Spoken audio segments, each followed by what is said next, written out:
Welcome back to వర్తమానం news 2 PM. వార్తలు చదువుతుంది భాష. ఈరోజు వార్తలోని ముఖ్యాంశాలు.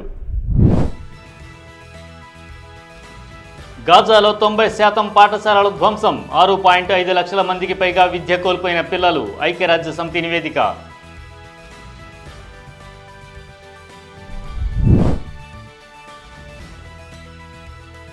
కాశ్మీరీ యువకుడి మరణం దేశవ్యాప్తంగా రాజకీయ కలకలం.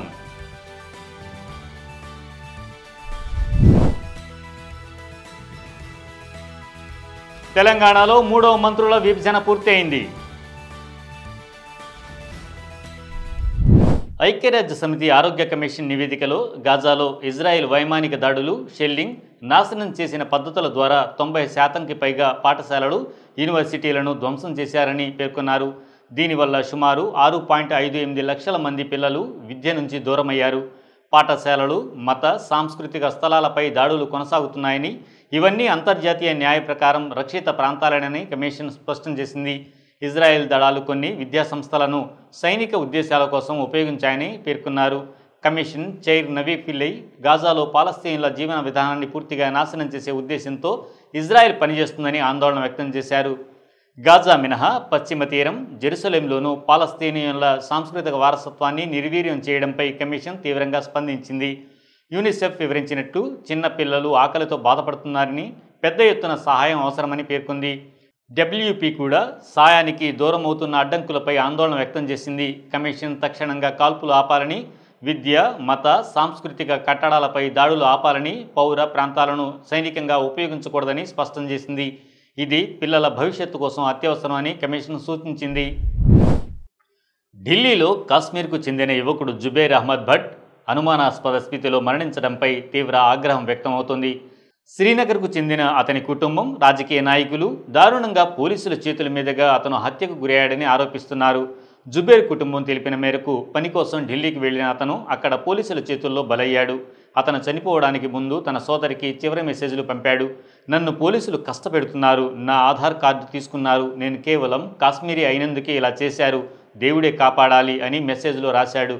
మరుసటి రోజు అతని మరణ వార్త వచ్చింది. పీపుల్స్ డెమోక్రటిక్ పార్టీ నేత ఇల్తిజా ముఫ్తీ స్పందిస్తూ ఇది సాధారణ మరణం కాదని, ఢిల్లీ పోలీసులు రాడ్లతో కొట్టి హింసించి చంపినట్టు కుటుంబం చెబుతుందని పేర్కొన్నారు. ఇది ఎంతకాలం కొనసాగుతుంది? కాశ్మీరీలపై అన్యాయం ఎప్పుడు ఆగుతుంది అని ప్రశ్నించారు. మిర్త్వైజ్ ఉమర్ ఫారూక్ కుటుంబాన్ని పరామర్శించి న్యాయం కోసం తమ మద్దతు ఉంటుందని తెలిపారు. కాంగ్రెస్ నాయకుడు పవన్ ఖేరా స్పందిస్తూ దేశ రాజధానిలో ఒక యువకుడి అనుమానాస్పద మరణం జరిగినా మీడియా ఊరుకోవడమేమిటి?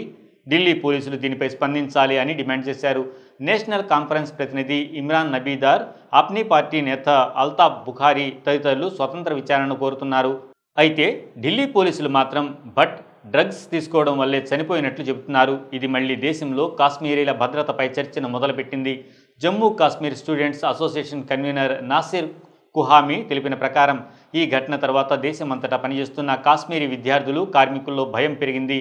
FIR కూడా నమోదు కాలేదు. ఢిల్లీ సీఎం కూడా ఈ ఘటనపై స్పందించలేదు అని అన్నారు. అసోసియేషన్ కేంద్ర హోం మంత్రిత్వ శాఖకు లేఖ రాసి త్వరగా న్యాయం చేయాలని డిమాండ్ చేసింది.